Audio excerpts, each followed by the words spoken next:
এরপরই বাচ্চা নেওয়ার জন্য খুব চাপ দেয় শাশুড়ি, কারণ স্বামী বিদেশে থাকে, কবে না কবে আবার আসবে। আমিও বাচ্চা নেব মনে মনে সিদ্ধান্ত নিলাম। বেশ ভালোই চলতেছিল বিয়ের পরের দিনগুলো। 2 মাস পরে স্বামী কাতার চলে যায়। স্বামী থাকাকালীন অবস্থায় শাশুড়ির কি অমায়িক ব্যবহার, যেন আমি তার মেয়ে। কিন্তু আমার স্বামী প্রবাসে চলে যাওয়ার পর আমার শাশুড়ি আমার সাথে এত খারাপ ব্যবহার করতো যে আমি বুঝতে পারতেছিলাম না যে একটা মানুষের আসলে কয়টা রূপ থাকে। আমার তখন 6 মাস চলছে। আমাকে জোর করে নিয়ে যায় ডাক্তারের কাছে আমার পেটে ছেলে সন্তান নাকি মেয়ে সন্তান সেটা দেখার জন্য। পরীক্ষা নিরীক্ষা করার পর সে জানতে পারে আমার গর্ভে মেয়ে সন্তান। এটা শুনে সে রাগে গজগজ করে বাড়িতে চলে আসে। এসেই আমার সাথে রাগারাগি শুরু করলো। সে বলল, কেন আমার মেয়ে হবে, আমার নাতি চাই। আমি বললাম, সন্তান হচ্ছে আল্লাহর দান, এতে আমি আপনি কি করতে পারি বলেন। শাশুড়ি আমার স্বামীকে কল দিল। তখন কাতারে অনেক রাত। তখন সে ঘুমের ঘোরে বলেছিল, মেয়ে হবে এতে দোষের কি আছে, আমার সন্তান সে, প্রথমটা না হয় মেয়ে হলে পরেরটা না হয় ছেলে হবে। শাশুড়ি তো আরও রেগে ওঠে এবং এক পর্যায়ে সে হুমকির স্বরূপ বলে যে এই বাচ্চা কিভাবে দুনিয়াতে আসে সেটা আমিও দেখে নিব। আমি আমার সন্তানকে নিয়ে কোনো রকম রিস্ক নিতে চাইনি, তাই স্বামীর সাথে পরামর্শ করে আমি আমার বাপের বাড়ি যাওয়ার সিদ্ধান্ত নিলাম। যখন আমি ব্যাগ গোছাচ্ছিলাম তখন আমার শাশুড়ি এসে বলে, বাদ দাও বৌমা, নাতি বা নাতনি দুটোর একটা হলেই হলো। আমি তো রাগের মাথায় কত কিছুই বলে ফেলেছি।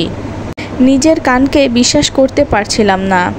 আমি একদম তার কথায় গলে গেলাম, আর এটাই ছিল আমার জীবনের সবচেয়ে বড় ভুল। এর 2 দিন পর থেকে আমার শরীর খারাপ হতে শুরু করলো। ঘুমের মধ্যে আমি স্বপ্ন দেখতাম কে জানি আমাকে মেরে ফেলতে চাইছে। চোখ খুলেও আমি বুঝতে পারতাম কিছু একটা আমার চারপাশে ঘুরতেছে। অদৃশ্য কিছু আমার পেটে হাত দিত। ব্যথায় আমি কাতর হয়ে যেতাম। কাউকে তো দেখা যেত না, তাই কেউ বললে এটা বিশ্বাস করতো না। একরকম জোর করেই আমি বাপের বাড়ি চলে আসি। তখন আমার 7 মাস চলতেছে। বাপের বাড়িতেও অদৃশ্য কিছু আমার নাক মুখ চেপে ধরতো। আমার দম বন্ধ হয়ে আসতো। আমি চিৎকার করে উঠতাম। আমার আম্মু বুঝতে পেরেছিল কোনো বদনজর আমার উপর পড়েছে। এর পরদিনই আমার আম্মু এক হুজুরকে নিয়ে আসেন।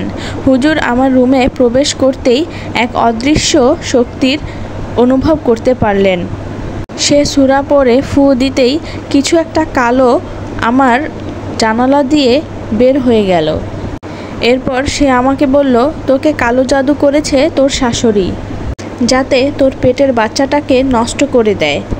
আমার চোখে জল চলে আসে এসব কথা শুনে। এরপর হুজুর আমার গলায় একটি তাবিজ পরিয়ে দেন এবং বাড়ি বন্ধকের জন্য কিছু মোম আর চন্দন কাঠ এনে বাড়ি বন্ধ করে দেন। তারপর 1 সপ্তাহ বেশ ভালোই কাটছিল। আমার স্বামীকে আমি বারবার বলতাম চলে আসো আমার কাছে, কিন্তু সে বলতো সামনে অনেক টাকা পয়সার ব্যাপার, আমি এখন আসতে পারবো না। আর সে কোনোভাবে বিশ্বাস করতো না তার মা আমাকে কালো জাদু করেছে। 7 মাসের মাঝামাঝি সময়ে আমার পেট অস্বাভাবিকভাবে ফুলতে থাকে। একজন নর্মাল গর্ভবতীর পেট যেরকম থাকে তার চেয়ে দ্বিগুণ বড় হয়ে যায় আমার পেটটা।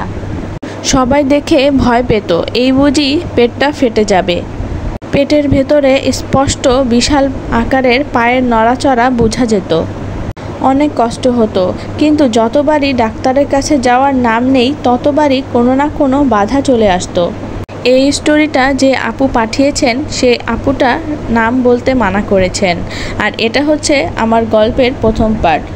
আর দ্বিতীয় পার্টে আপনারা জানতে পারবেন একজন শাশুড়ির কতটা ভয়ঙ্কর রূপ হতে পারে।